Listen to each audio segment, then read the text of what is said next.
So I previously just made a video about adventure, and I still feel like I have more juice in me, and so I'm gonna make a video about continue. And continue is basically never give up. Don't give up. And I'm choosing the word continue because I had a whole bunch of blog posts about in my word vomit blog about just don't give up, start again. When you fall off the wagon, start again. Don't just keep doing it. And I had a whole bunch of blog posts like that, and I was trying to think about what was the common theme to bucket them all into. And I think watching some video game stuff on YouTube, and then I remember, and then I was like Street Fighter 2, which I used to play quite a bit as a kid, and there was this, like when you lose in a video game, right? There's typically, especially in fighting games, there's like this screen, and then it says continue ? And then it's like a countdown timer 9, 8, 7, 6, 5, 4, and then you put in another coin. If you're in the arcade or if it's your home console, you can just press start, and then you continue, right?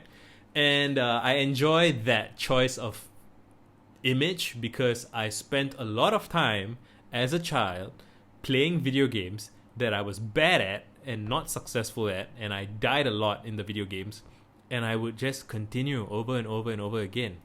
How did I do it? Why did I do it? And how can I bring that kind of persistence into my life? And I feel that by making this video, like one of the reasons I'm making this video is to share ideas with other people, but it's also for myself. It's about reinforcing what I believe, right? Every public utterance is a kind of, it's a reinforcement of a statement of belief in a sense. And yeah, I will revise some of my shit over time, but broadly speaking, I'm talking about things that I truly do believe in. And continue, man. I want to start by talking about, so when I started work, right, pretty early on, we would have these like weekly company, like social events. Like sometimes we would go out for lunch. Sometimes we'd go like bowling or whatever. And once we had everybody in the office, everyone write a blog post today. Like that's what we're gonna do for the day. And some people were kind of slightly nervous about it. I had fun. I was writing about just what I had learned at the company, right? About being precise and being kind of effective and stuff like that. And my boss, Dinesh, he wrote a blog post that at the time when I read it, I was like, oh my God, this is so bleak. And he wrote something about how, I can't remember the title exactly, but it was basically continue, which was but he framed it kind of like I can't remember the title. There was the Winston Churchill quote, which is about, success is about going from failure to failure with undiminished enthusiasm. And he said something like, reality has more detail than you expect. It always is more painful and challenging than you expect. Right? Like whatever it is that you think you want to do. So let's say you think you want to be a parent because it's going to be so beautiful, and then you find out that, oh shit, you're running on low sleep all the time. And even though you've read it's one of the first things people tell you when you become a parent, like, oh, you're not going to get much sleep. Okay, like you hear that a lot. But unless you've already lived a kind of insomniac life, and before you become a parent, you might live an insomniac life, but you don't need to care what happens while you're sleep deprived, right? So being a parent is the first time that you have an insomniac life, or you're running on sleep deprivation, and you have to care about this screaming, crying baby, right? And that experience is something that no amount of preparation can prepare you for, right? You can do all the reading, and it does probably help to do the reading, talk to people who've done it before, and these are all smart things to do about anything you want to do. Before you do the thing you want to do, it's worth looking up the people who have done it already and ask them what their experiences was, what surprised them, what challenged them, what they struggled with, what they did not expect. It's worth asking people all those things so that you don't go in blind. But when you do go in, even with the knowledge, it's still gonna hit you in some way that while you saw it coming, it's still gonna hit you. And it's just, I don't know how to say it better than that. It's still gonna hit you in some way, right?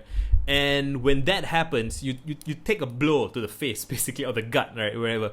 It hurts. It's difficult. And you may want to give up. I mean, okay, with being a parent, like that's you can't really. Well, I don't want to talk about what it means to give up as a parent. It might not, but imagine something less dramatic, like you got a new job. You might want to quit, or you start working out, or whatever it is that you're doing.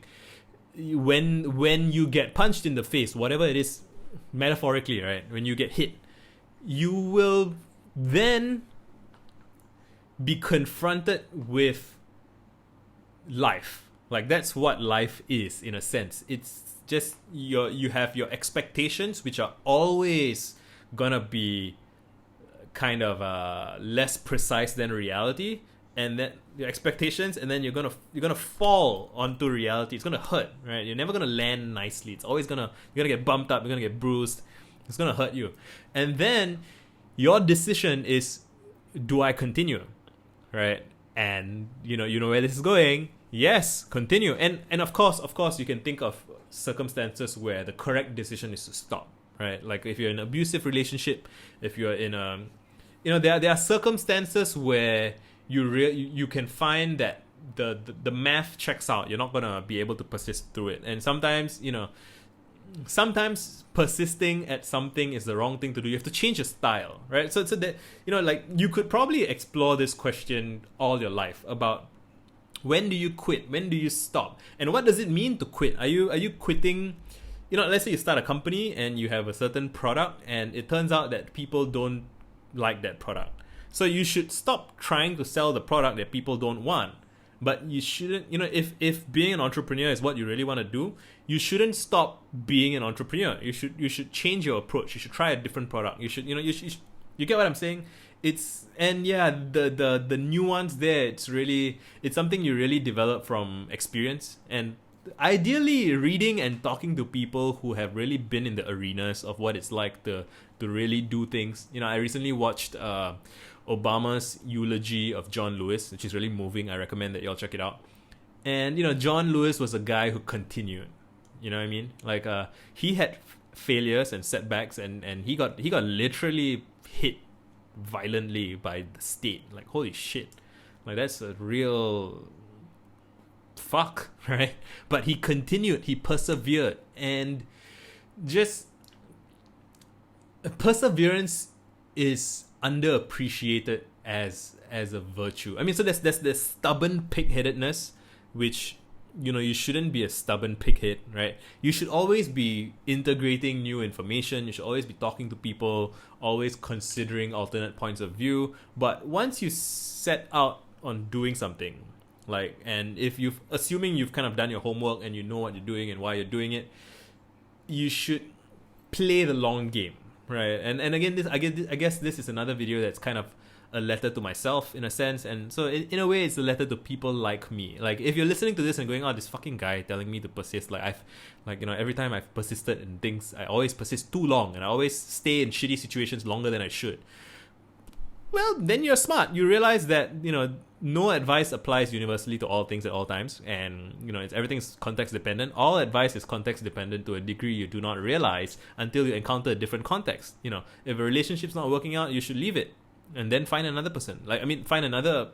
Unless you realize that the issue is you, and then you should continue by working on yourself, right? The point is, there's always another move. You should never become despondent.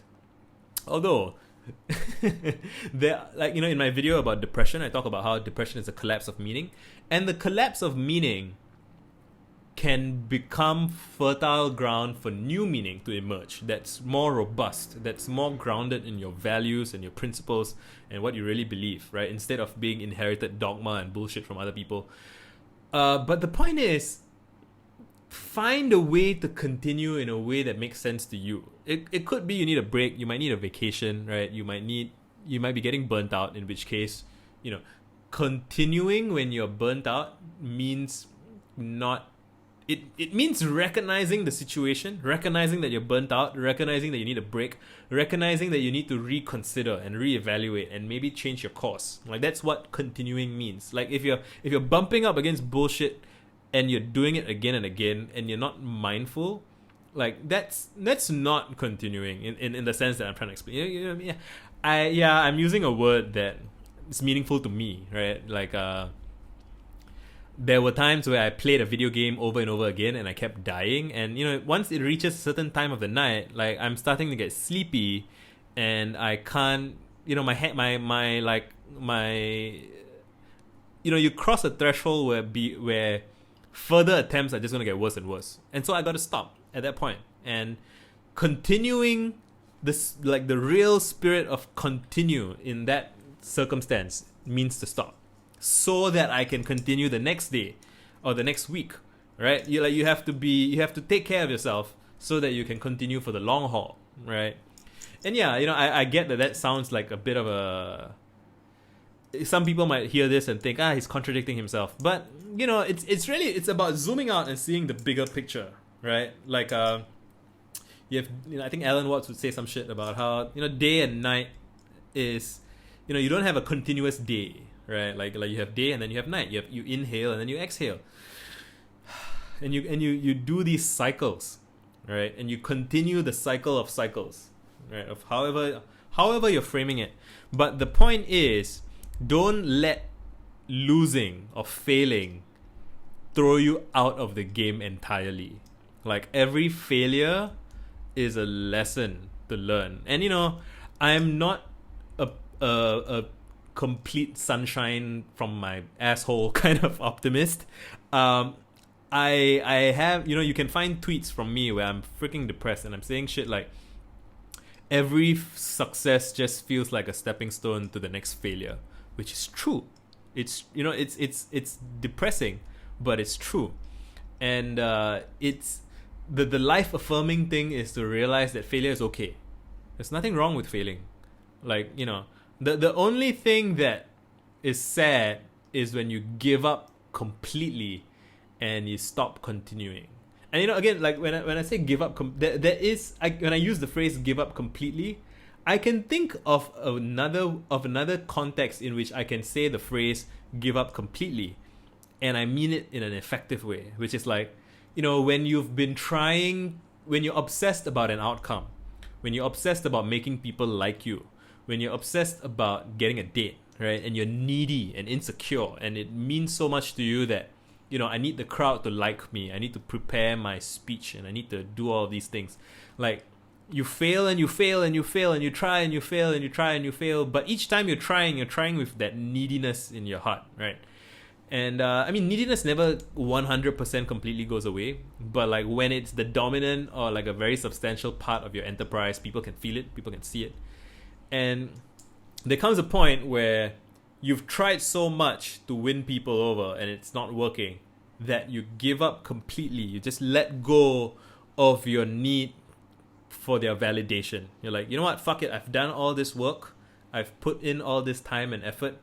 If you're not gonna enjoy it, if you don't care about it, fuck it, I don't care what you think, right? I'm done, I've done my part, I've tried my best, y'all are not into it, fuck you guys. Like, imagine a stand-up comedian doing, I think I read about a stand-up comedian who actually did that. He was like trying every night to impress people and it wasn't working, and when he finally gave it all up, when he finally gave up trying to win them over, they found his disposition so fresh and so honest and open that they were drawn to him, right? And there's this video about jazz piano and practicing the jazz piano and getting better, where what's his name?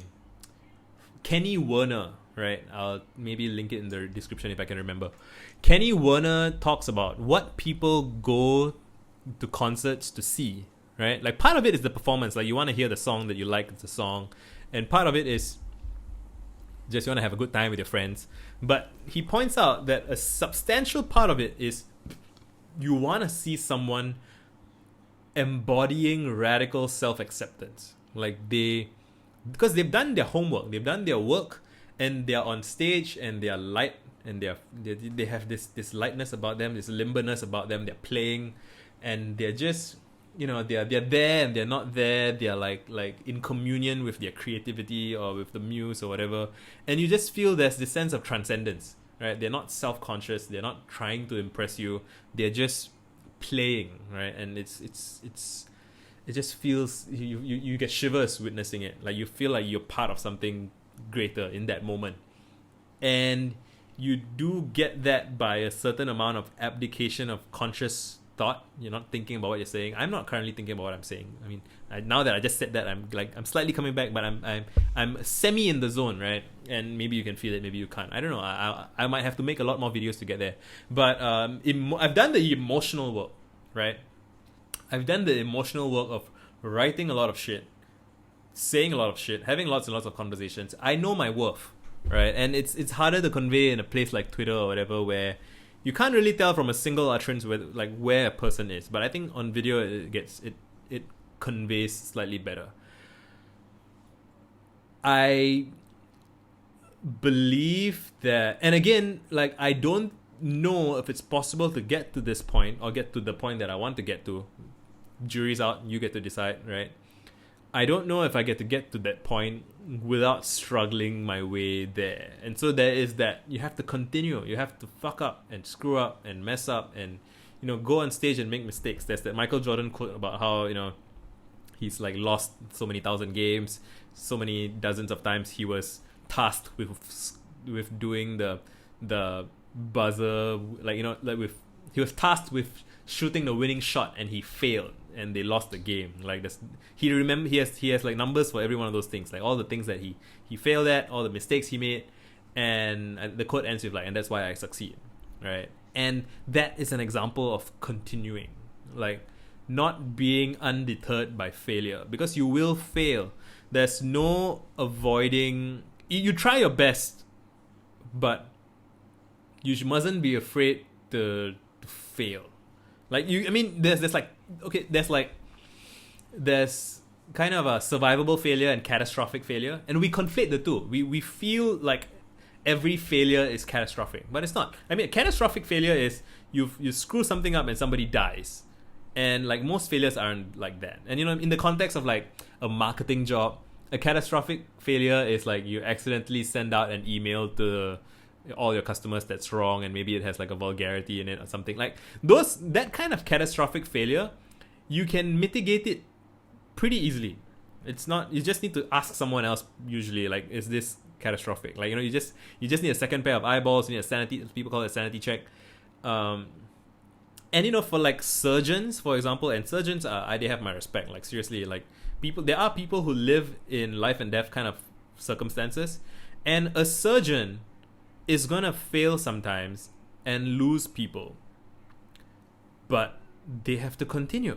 Like, that's fucking profound if you think about it. It's really, and if you've watched The Last Airbender, Avatar, General is it General? Uncle Iroh. He's a beautiful character. He's so full of love and kindness.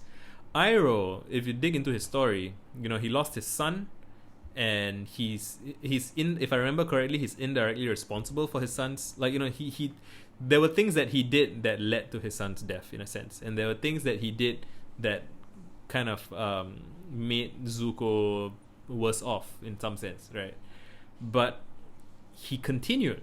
He decided that he wasn't going to let those things define him entirely, and that he was going to keep being a nourishing presence in other people's lives. And he's a wonderful character, and any of us would be grateful to have someone like Uncle Iroh in our lives, and we can be the Uncle Iroh for ourselves and for other people. And so it's profound. Just this very, I mean, if this has already occurred to you, then great. I'm happy for you. I'm proud of you. But nobody quite expressed it to me that way, and just the sense of, and I was always a pretty persistent child.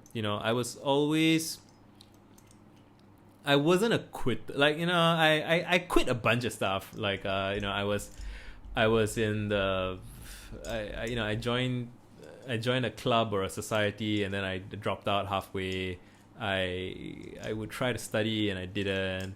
I was gonna retake my A-levels, and then I kind of gave up on that halfway. Just like when you look, there are a lot of individual instances of things that I've given up on or failed at, but I keep coming back, And I mean, I'm not trying to impress you, right? This is kind of for me, and it's kind of it's just, I was inspired partially by my boss, who had that spirit about him, that he just kept going.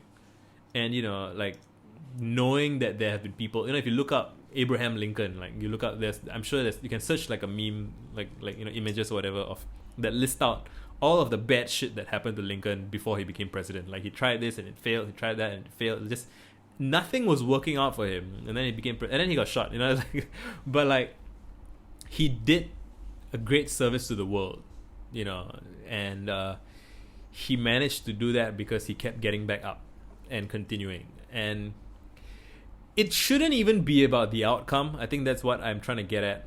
Like, it may be that you live your whole life continuing and you don't get rewarded for it. And you like, imagine if you write 50 million words of essays and blog posts and books, and nobody cares. Like,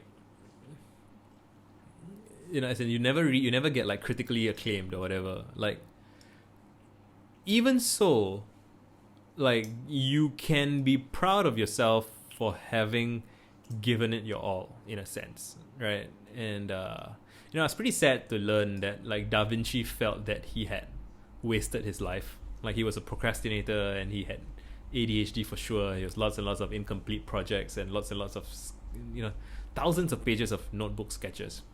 And it would be very sad that if he died sad, So it's kind of, and that makes me sad that he might have died sad, because what a gift that man was to humanity, right? And I would like to address that. If there is a Da Vinci alive right now, I would like them to feel the pride in their contribution, even if it's just for themselves, even if it's just what you do with your life, even if nobody else. There's a line from Les Brown that's like, if no one else sees it for me, I must see it for myself before anyone else can see it. And yeah, man, it's just I'm going to continue making videos, right, regardless of what the outcomes are, regardless of what people think. And I'm kind of additionally motivated now, because if I keep going and it pays off in some upside, right, the more people watch this specific video, once I have succeeded in some, I don't care for prestige or accolades. The main thing I want is to build relationships with people, and people who can see me for who I am. That's what I would decide to have to be a measure of success. I guess, I'm kind of being a bit of a pastor / a sermonizer, entertainer. I'm having fun. Even when I get into like my somber mood and I'm like kind of like speaking softly, having feelings, right? I'm having fun. It's fun. I love my life, and I would like to share that with people. I would like people to know that they can love their lives too. And it's not easy. It's a lot of work. It's a lot of work to get to the point where you love your life. Like, I don't mean to, I'm not trying to brag. I'm just trying to share my experience. And, like, again, some people will be like, oh, fuck you. Who wants to hear this shit? Nobody cares. Like, okay. Like, bye. Right? I don't need you here if you don't want to be here. I only want to speak to, I'm trying to speak to my younger self. I'm trying to speak, and I believe that there are younger versions of myself out there who want to hear this. And, don't hear this and then fall in love with me, right? Like, fall in love with yourself. It's a line from a Hayley Williams Paramore song, Ankle Biters. Fall in love with yourself. In the most loving way, not in a self-obsessed, narcissistic way where you love the image of yourself and you love the idea of yourself. No, love yourself in all your dynamism and all your multiplicity of your multiple selves. Be kind to yourself, and then that will give you the space to love and be kind to other people. And we can be the change. We really can. It's one of those things you hear, like it's a thing you hear kind of idealistic young people say, and then they get punched in the face by life, right? And then they get tired, they have bills to pay, they have more, like, they don't have as much time or space or energy to talk like this, and to say, to be embody this kind of nourishing spirit. And again, I'm simulating what I've experienced, right? I'm imitate like this. I'll be honest, I'm not claiming to be someone who has absolute certainty over how other people receive my messages. Somebody might repost this and call this cringe. That's the risk. That's always the risk. There's always the risk that somebody doesn't get what you're trying to do, or they see what you're trying to do and they decide that you're failing at it. I'm okay with that.